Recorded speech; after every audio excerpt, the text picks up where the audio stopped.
ফরিদপুরের সদরপুরে নবাগত জেলা প্রশাসক মাজহারুল ইসলামের সঙ্গে স্থানীয় সুধীজন ও বিভিন্ন শ্রেণী-পেশার মানুষের এক মতবিনিময় সভা অনুষ্ঠিত হয়েছে। সভায় উপজেলার সার্বিক উন্নয়ন ও আইনশৃঙ্খলা পরিস্থিতি সহ নানা বিষয়ে আলোচনা করা হয়।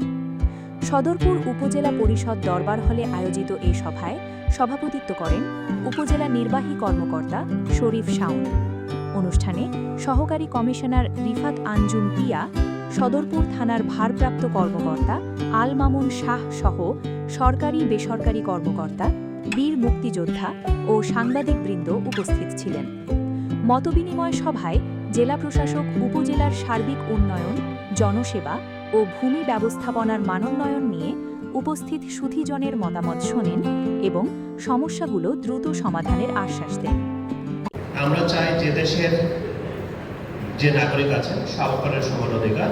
আমাদের বর্তমান মাননীয় প্রধানমন্ত্রী, যিনি আমাদের সমাজের সর্বস্তরে সাম্যতা এবং সমতা আনার জন্য কাজ করছেন এবং বর্তমান সরকারের লক্ষ্য সেটাই।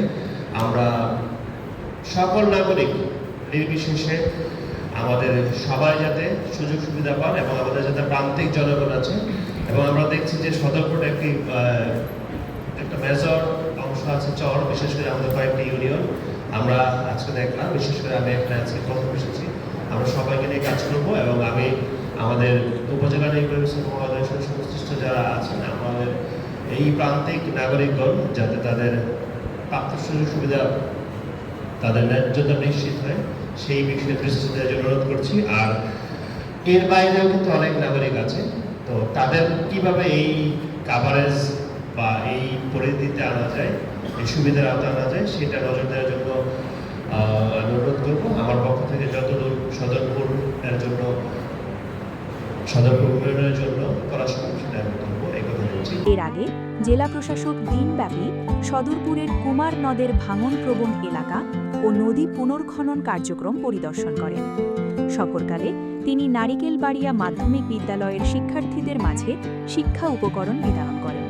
এছাড়া অসহায় পরিবারের মাঝে খাদ্য সামগ্রী, দুস্থ রোগীদের চিকিৎসা সহায়তার চেক এবং প্রতিবন্ধী ব্যক্তিদের মাঝে স্মার্ট নাগরিক কার্ড বিতরণ কর্মসূচিতেও অংশ নেন তিনি। জনকল্যাণমূলক কার্যক্রমকে আরও গতিশীল করতে জেলা প্রশাসক স্থানীয় সকলের সহযোগিতা কামনা করেন।